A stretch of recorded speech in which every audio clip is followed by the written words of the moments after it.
اللہ الرحمن الرحیم. ڈاکٹر ارشد صاحب جب عبدالقدیر خاموش بولتا ہے تو باقیوں کو خاموش رہنا پڑتا ہے. وَإِذَا مَرِضْتُ فَهُوَ يَشْفِينِ. صدق اللہ العظیم.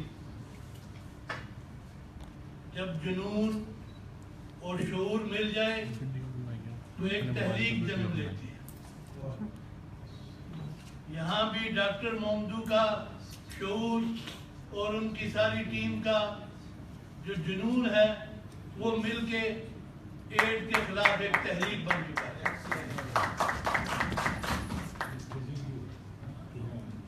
اور اس پر ڈاکٹر مومدو اور ان کی ٹیم ہمارے اجتماعی شکریہ کی مستحق ہے.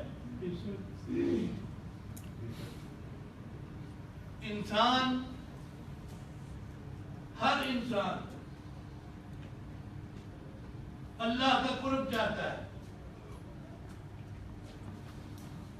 اور اللہ کے قرب کا تمام مذاہب میں، مسلم اسلام نہیں صرف، تمام مذاہب میں جو راستہ بتلایا گیا ہے وہ خدمت خلق ہے. آپ اللہ کی مخلوق کو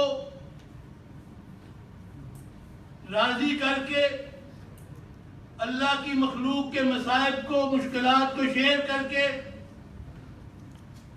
اللہ کے قریب ہو سکتے ہیں. یہاں میں کوئی آپ کے علم میں اضافہ نہیں کر سکتا. آپ بڑے بڑے اصحاب علم و فضل ہیں. اس قسم کے پروگرام جو ہوتے ہیں وہ بنیادی طور پر تذکیر کے لیے ہوتے ہیں. تذکیر کا مطلب ہے کہ آپ سب کو پتہ ہے ظہر کی نماز کا کیا وقت ہے، عصر کا کیا وقت ہے، لیکن تذکیر کے لیے اذان دی جاتی ہے. تو یہ ہم تذکیر کے لیے کچھ باتیں آپ سے سارے ایک دوسرے سے شیئر کر رہے ہیں تاکہ ہم اپنے فرض منصبی کو ادا کر سکیں.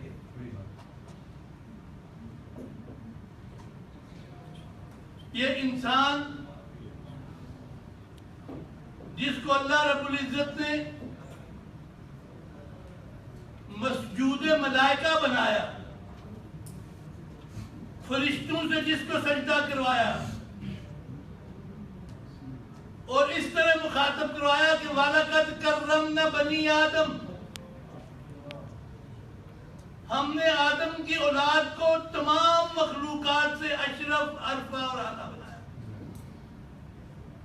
اس اشرف، عرفہ اور اعلیٰ مخلوق کے لیے جو بھی خدمت کرے گا وہ اللہ کا محبوب اور مقرب بن جائے گا.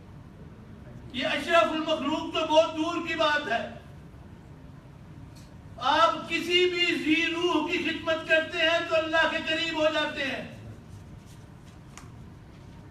ایک فاحشہ اور زانیہ عورت ایک کنویں کے قریب سے گزر رہی تھی تو اس نے کنویں کے نالے میں دیکھا کہ ایک کتا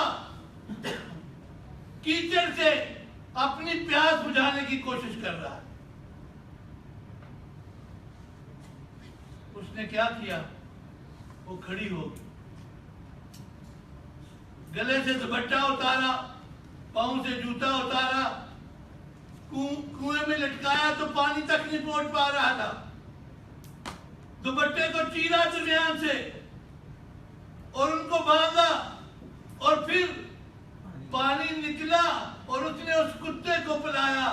نبی رحمت حضرت محمد الرسول اللہ صلی اللہ علیہ وسلم نے فرمایا کہ اللہ نے اس فاحشہ عورت کو، اس کتے کو پانی پلانے کی وجہ سے جنت کا وارث کیا.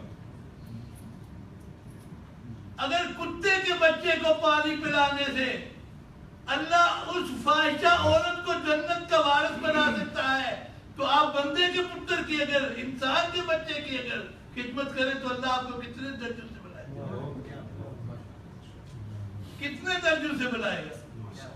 نبی رحمت حضرت محمد رسول اللہ صلی اللہ علیہ وسلم نے فرمایا کہ احب الیہ، احب اس میں تفضیل کا دیا ہے، مجھے سب سے زیادہ محبوب یہ ہے کہ ایک آدمی مسجدی حالہ یعنی مسجد نبوی میں 1 مہینہ بھر اعتکاف کرے تو اس کو اتنا اجر نہیں ملتا جتنا اس آدمی کو اجر ملتا ہے جو اللہ کی رضا کے لیے کسی آدمی کے ساتھ اس کی مشکل دور کرنے کے لیے رکھتا ہے۔ اور اعتکاف کی فضیلت کا علم ہے نا آپ کو کہ 1 دن کے اعتکاف سے اس کے اور جہنم کے درمیان 3 خندقیں حائل ہو جاتی ہیں، اور 1 خندق کا جو پاٹ ہے وہ زمین اور آسمان کے فاصلے سے زیادہ ہے۔ میں اپنی بات کو ختم کرتے ہوئے ایک بات آخری کہنا چاہتا ہوں کہ آپ حضرات اس حوالے سے کلیدی کردار ادا کر سکتے ہیں اور رحمتوں کو لوٹ سکتے ہیں، کیونکہ داعی کو اتنا ہی اجر ملتا ہے جتنا فاعل کو ملتا ہے۔ دعوت دینے والے کو، نیکی کی طرف بلانے والے کو اتنا ہی اجر ملتا ہے جتنا اس کی دعوت کی وجہ سے پھر نیکی کرتا ہے۔ اور آپ جو لوگ صاحب لسان ہوتے ہیں، خطیب ہوتے ہیں، ایک مثال دیتے ہیں، اس نے لاکھ روپے کی بات کی یا اس نے کروڑ روپے کی بات کی، کیا مطلب ہوتا ہے کہ 1 لاکھ روپے کی انویسٹمنٹ کر کے جتنا مقصد حاصل کیا جا سکتا تھا وہ اس کے اس ایک جملے سے حاصل کیا ہے۔ اور کیسے ہوتا ہے بتا کے ختم کرتا ہوں۔ میری بہن پیچھے آگے کھڑی ہوگی۔ جنگ حنین کے موقع پر جب مال غنیمت تقسیم ہونے لگا تو انصار نے کہا کہ رسول اللہ صلی اللہ علیہ وسلم اپنے عزیز و قارب جو مکے سے آئے ہیں نو مسلم، ان کو کچھ زیادہ دے رہے۔ کچھ زبانوں میں شکایات آنے لگی، شکوے آنے لگے۔ جب بات رسول اللہ تک پہنچی تو آپ نے سب کو جمع کیا، انصار کو کہا یا معاشر الانصار، اے انصار کے گروہ، دیکھیں ایک جملے کی تاثیر، یا معاشر الانصار، مجھے یہ بتلاؤ وہ خوش قسمت ہے جو بھیڑ اور بکریاں لے کے واپس پلٹے، یا وہ خوش قسمت ہے جو محمد رسول اللہ کا ساتھ لے کے گھر جائے۔ یہ بھیڑ اور بکریاں لے کے جا رہے ہیں اور تم خاتم النبیین کو لے کے جا رہے ہیں، خوش قسمت کون ہے؟ تم۔ تو آپ اس سلسلے میں کلیدی کردار ادا کر سکتے ہیں، اور اگر ہم نے اس سے اپنے فرض کو ادا نہ کیا تو اتنی پکڑ بھی ہوتی ہے۔ آپ کو پتہ ہے نا، جتنا بڑا منصب ہوتا ہے اتنی زیادہ مسئولیت اور جواب دہی بھی ہوتی ہے۔ اگر اللہ کے نبی نے آپ کو اپنا وارث بنایا ہے کہ العلماء ورثۃ الانبیاء، تو اگر ہم نے اس وراثت کا حق ادا نہ کیا تو اس کی جواب دہی بھی اتنی ہے۔ میں یہاں فضیلت الدکتور سعادت الاخ محمدو کو یقین دلاتا ہوں کہ یہ تمام مذاہب کے لوگ، یہ تمام علماء رسمی طور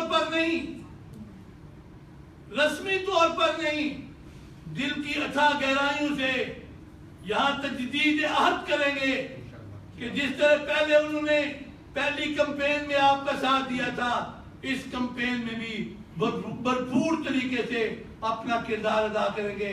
اللہ ہمیں اپنی رضا کے لیے اپنی مخلوق کی خدمت کرنے کی توفیق عطا کرے۔